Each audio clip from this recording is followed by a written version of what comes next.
यादव से घंटों ने ईडी ने पूछताछ की, क्या कहें? देखिए, ये परेशानी में डालने के लिए काम कर किया जा रहा है और कई सालों से ये काम किया जा रहा है।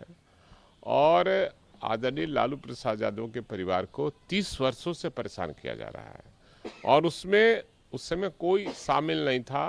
तेजस्वी यादव और फिर तेजस्वी यादव जी की बढ़ते प्रभाव को देखते हुए और बीजेपी ने जो संवैधानिक संस्था उसका दुरुपयोग करा रही है और माननीय तेजस्वी यादव को परेशान कर रही है। कुछ होने वाला नहीं है, कुछ मिलेगा नहीं, कुछ होगा नहीं, लेकिन केवल विपक्ष एक न हो इसका वो इंतजाम कर रहा है। लेकिन कुछ होने वाला नहीं, विपक्ष एक होगा और देश से भाजपा मुक्त सरकार बनने जा रही है। ये नीतीश कुमार भी दिल्ली यात्रा पर गए हैं, कहा जा रहा है कि विपक्षी एकजुटता के पहल के लिए निकले हैं नीतीश। नहीं, ये तो बुलावा आया है, बुलावा आया है।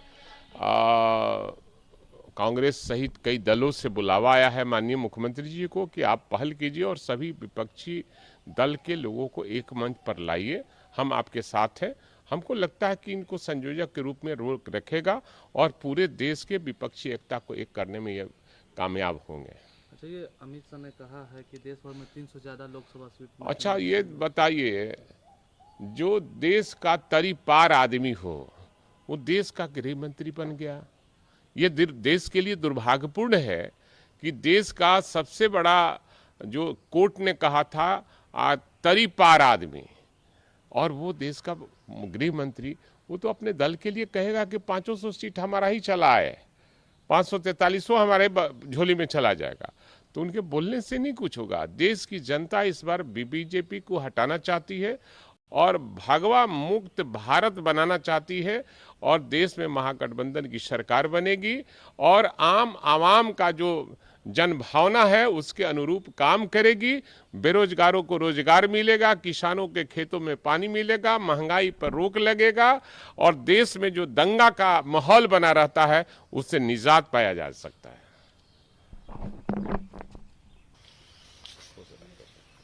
कुशवाहा जी, नीतीश कुमार दिल्ली यात्रा पर निकले हुए और कहा जा रहा है कि विपक्षी एकजुटता के लिए निकले हैं, पहल कर रहे हैं। नहीं, वो तो आप लोग कयास लगा रहे हैं, ये आप लोग का न्यूज़ है।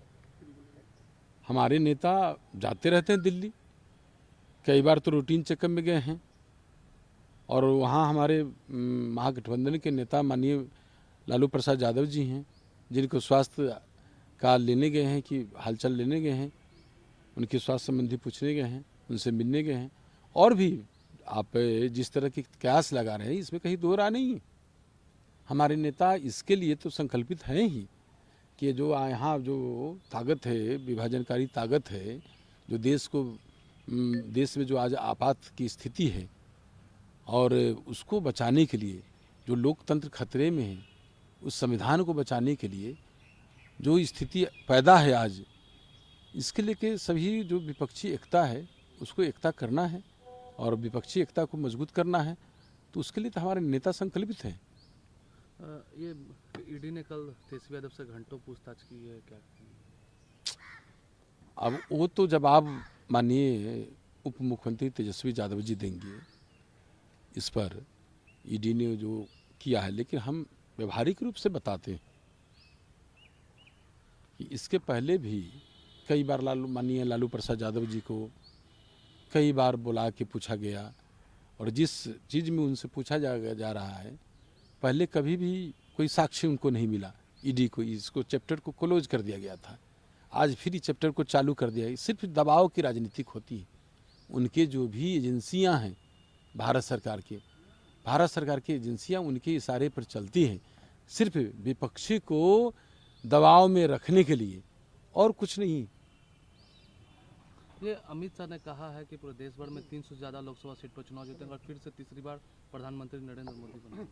ये तो अमित शाह जब बोल रहे हैं तो आज बेचैन क्यों है, आज क्यों हताश है? उनके जितने भी नेता हैं उनको क्यों होश उड़ गया है? काहे पेट में दर्द हो रहा है? जब आप श्योर हैं कि 300 से ऊपर सीट से जीतेंगे, आपकी सरकार बनेगी, तो बेचैनी क्यों है? बेचैनी तो नहीं रहना चाहिए। देखिए, जनता से भी पूछिए जनता क्या चाहती है। जनता मन बना लिया है इस बार महापरिवर्तन का, और महापरिवर्तन चाहती जनता।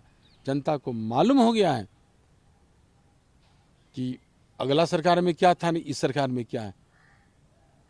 जो माननीय प्रधानमंत्री जी हैं, जिस तरह से जनता को ख्वाब दिखाए, जनता को भरमाने का काम किए, तो सब चीज जनता उनके कुटिल चाल को समझ गया है।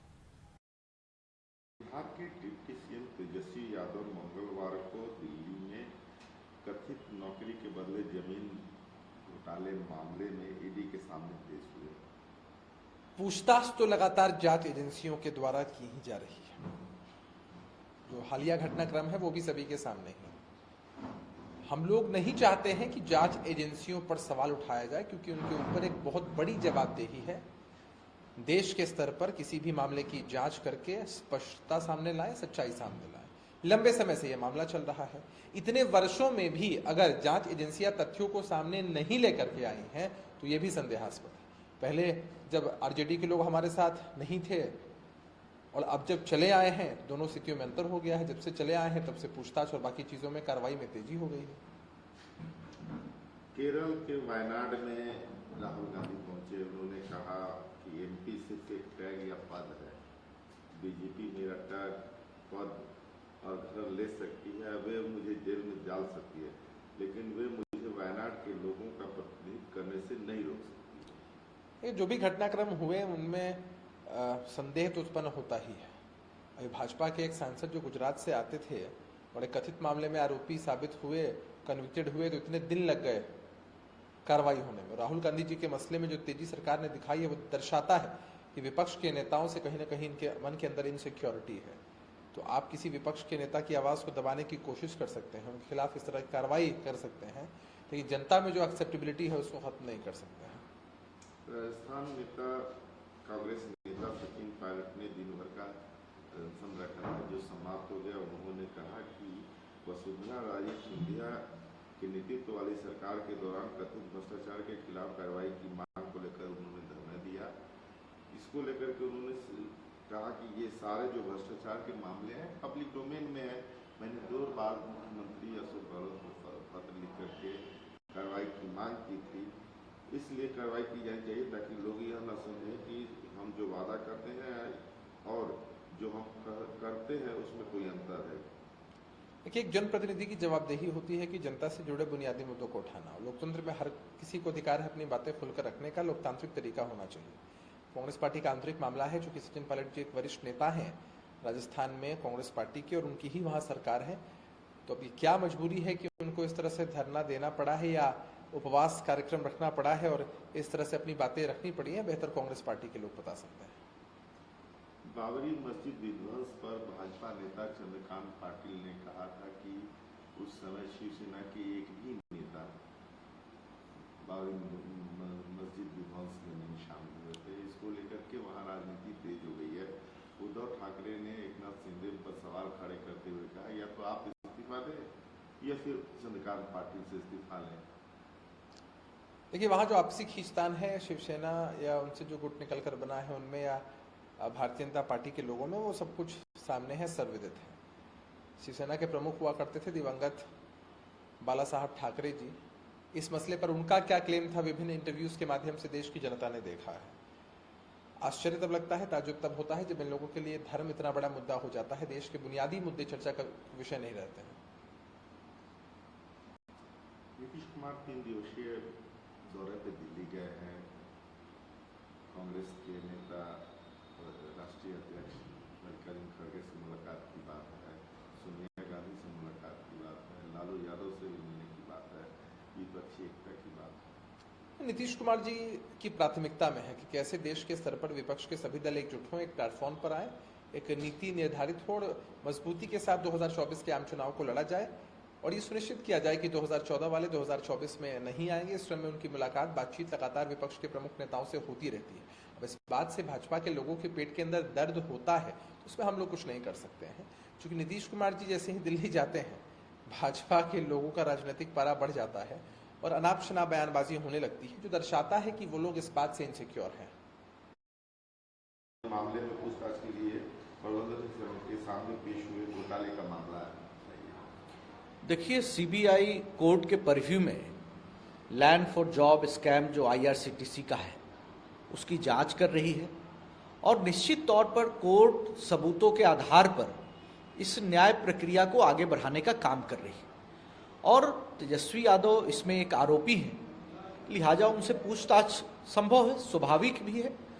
लेकिन दुर्भाग्यपूर्ण यह है कि जो विपक्ष है या आरजेडी के लोग हैं वो विक्टिम कार्ड खेलना चाह रहे हैं, लेकिन ये तो फैक्ट है और न्याय सबूतों के आधार पर मिलता है। निश्चित तौर पर सबूत तेजस्वी यादव के या उनके परिवार के खिलाफ है, लिहाजा कोर्ट ने पूछताछ की अनुमति दी है।